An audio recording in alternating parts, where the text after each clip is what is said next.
Lesson 3.3, Graphing Systems of Linear Inequalities.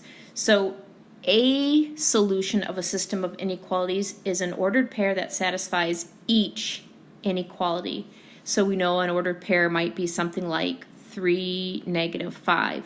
So that's one solution versus a graph represents all solutions of the entire system. We're going to look at some examples and then we'll try some. Okay, so the process says that we're going to graph each inequality. Remember, sometimes we're going to have a dashed line, and that's if we have less than and greater than. And then sometimes we have a solid. That's if we have the equal to bar beneath our less than or our greater than. Also, when we're graphing, we might have to reverse the inequality symbol if we multiply or divide both sides by a negative. Then we shade the solutions, and where all the solutions converge, that's the solution for the system. So you can see on the left-hand side, I just made up a system over here, and we're imagining that the triangular area is where all three systems meet. So we can see it's going to be less than the red line, greater than the blue line, and greater than the yellow line.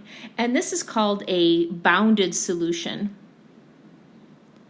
And we refer to it as bounded because all solutions are enclosed in the three given lines. On the right-hand side, we can see that there is no solution to the system because the red line we shaded above and the blue dashed line we shaded below. So there's no intersection of solutions. We will look for we'll look at an unbounded solution on the next slide. I am going to graph this system using slope-intercept. So the first thing I need to do is put the first inequality into slope-intercept form.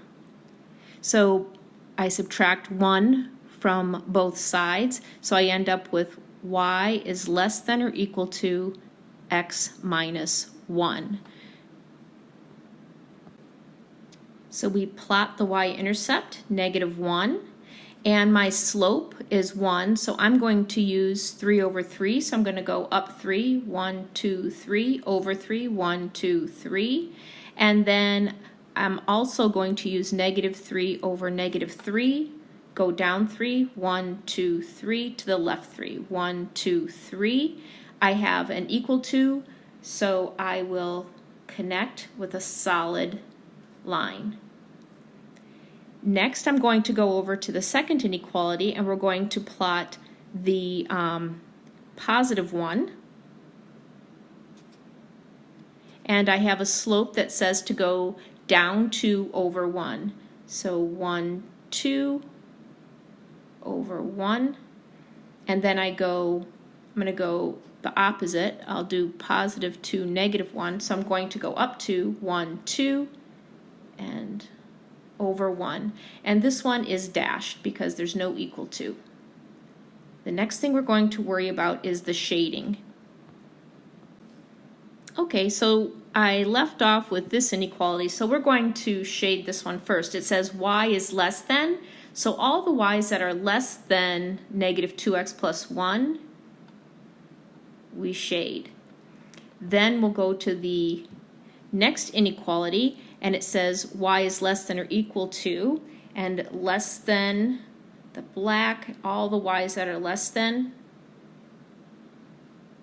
So now we're looking for the intersection, and the place, the section that has pink and yellow is right there. And this is unbounded because if you remember from the first slide, it was a triangular area and it had all three sides of a polygon, but you can see it would go to infinity below if I had a larger page.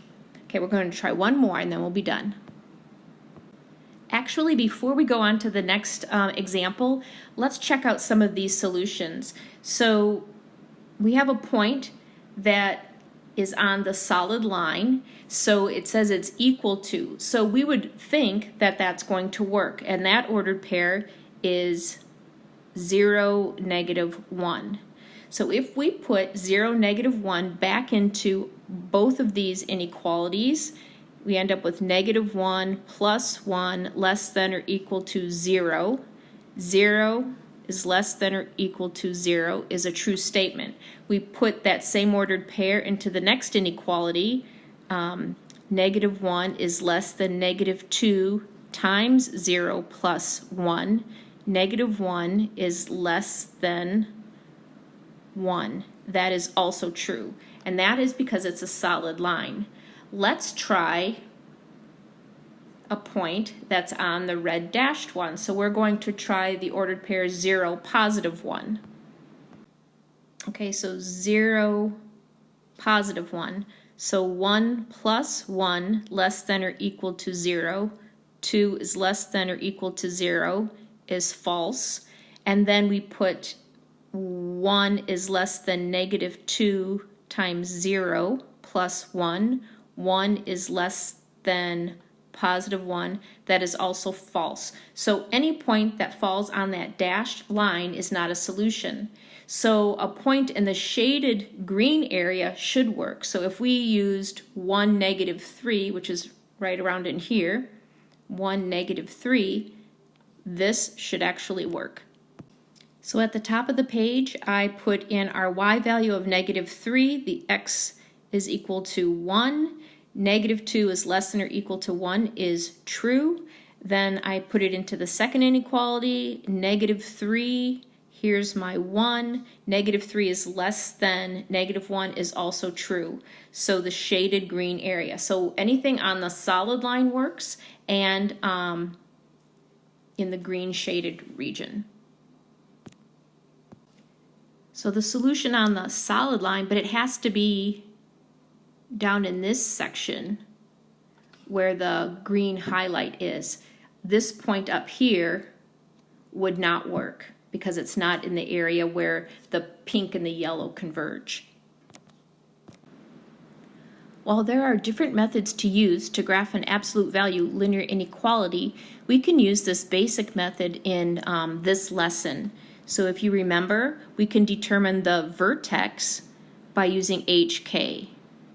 So I'm going to put that in the middle of my table of values, 3, -2. Now we're going to select a point for x that's going to fall to the left of the vertex and another one that falls to the right, and then we'll plot those 3 points. And remember, the vertex is either the highest or the lowest point. So I'm going to go over to my graph. I'm going to go over 3, down 2, and here's my vertex. And now I'm going to select 0 as one of my x values, and I'm going to select 6 for the other x value. So when I chose x is equal to 0, I ended up getting y is less than -3, and it's a negative on the outside of the parentheses from this negative, but the negative from the absolute value, remember, it's distance from 0, so that went away. So anyway, y is less than -5. So I plot that point on my graph. And now we're going to sub in the value of 6 for x. All right, so I subbed in a 6 for the x value, and when I worked it down, I ended up getting y is less than -5. So when I graph, I go over 6, down 5, and remember it's no equal to bar, so it's going to be dashed. Now we just need to graph y is greater than or equal to -7. So y is greater than or equal to is going to be a horizontal line through the -7. And it says that it's greater, so we highlight everything that's above. And now we're going to worry about our absolute value inequality. The absolute value inequality says less than, so we highlight everything that's less than, and I really ran out of room here. But the intersection is going to be in the triangular area because the green is above the green line and the blue is just under the purple dashed. So this one, we ask ourselves, is it bounded or unbounded? And because it has three sides, we're going to call it bounded.